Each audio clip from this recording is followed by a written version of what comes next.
मोहम्मद आमिर की रिटायरमेंट का फैसला जल्दबाजी है। फास्ट बॉलर मोहम्मद आसिफ का कहना है कि खिलाड़ियों का ज्यादा रुझान टी20 की तरफ हो रहा है। आमिर के पास अब पहले जैसी स्विंग नहीं रही, अब नए लड़कों को मौका मिलना चाहिए। तो ये तनकीद की गई है मोहम्मद आमिर की रिटायरमेंट के फैसले पर।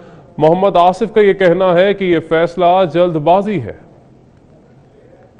देखिए अब उसका आई डोंट नो, मुझे लग रहा है कि इट्स टू अर्ली है उसके लिए कि उसने ऐसे रिजाइन किया और टेस्ट मैचेस के लिए।